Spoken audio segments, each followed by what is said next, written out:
Marcus Tullius Cicero est l'un des personnages les plus représentatifs du 1er siècle avant Jésus-Christ.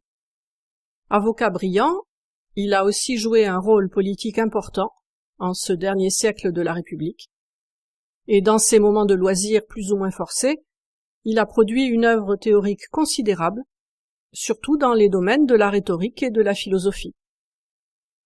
Son origine sociale ne le prédestinait pourtant pas à poursuivre autant d'activités de premier plan et dans autant de domaines. Issu d'une famille provinciale et plébéienne, élevé au rang équestre, il est ce qu'on appelle à Rome un homo novus, un homme qui ne peut compter ni sur ses ancêtres ni sur son patrimoine, mais seulement sur ses qualités propres pour jouer un rôle dans la cité. C'est grâce à une formation intellectuelle solide dans les domaines de la rhétorique, du droit et de la philosophie, qu'il acquiert de brillantes compétences d'orateur.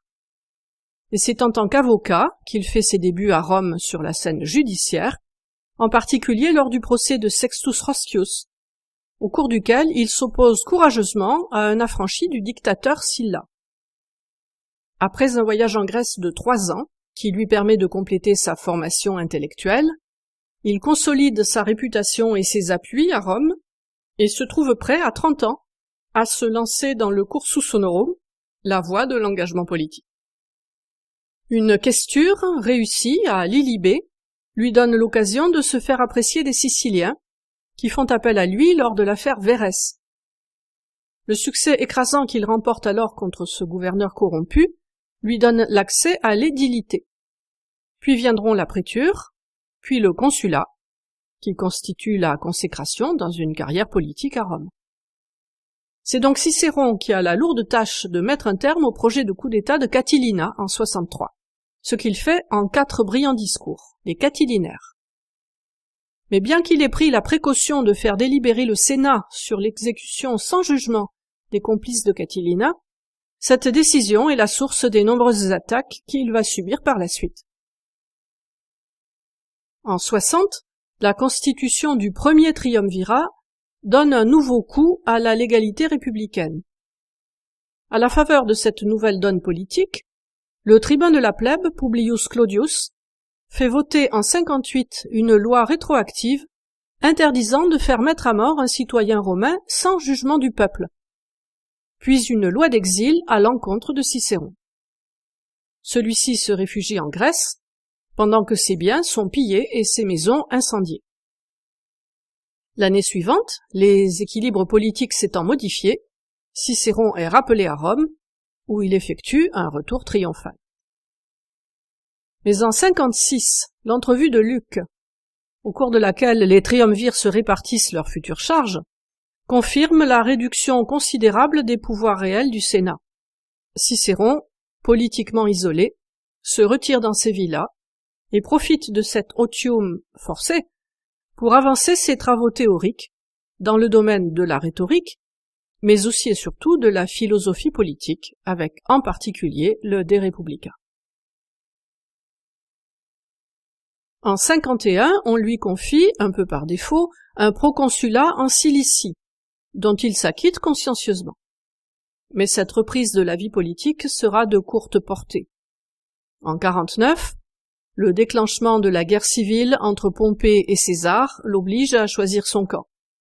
Il choisit Pompée sans enthousiasme et le rejoint en Grèce. Après la défaite de Pompée à Pharsale, il est bien accueilli par César, mais mesure à nouveau à quel point la vie politique est à présent confisquée par le nouveau dictateur. Les années suivantes sont donc consacrées en priorité aux travaux théoriques, en rhétorique et surtout en philosophie. L'assassinat de César en 44 lui semble provisoirement changer la donne, et Cicéron prend le parti d'Octave pour contrer les ambitions de Marc-Antoine. Pendant les mois qui suivent, il attaque violemment le lieutenant de César dans une série de discours qu'il intitule les Philippiques, en hommage à Démosthène. Mais cette dernière prise de position lui sera fatale. La constitution du second triumvirat et l'alliance provisoire des rivaux laissent le champ libre à la vengeance d'Antoine, qui inscrit Cicéron en tête de sa liste de proscription. L'orateur est assassiné, et sa tête coupée, portée d'abord à Fulvia, l'une de ses anciennes ennemies, à cette époque épouse de Marc-Antoine, avant d'être clouée avec ses mains sur les rostres du forum. La carrière politique de Cicéron aura donc été celle d'un fervent défenseur de la République, qui a assisté, impuissant, à sa confiscation par César puis Marc-Antoine.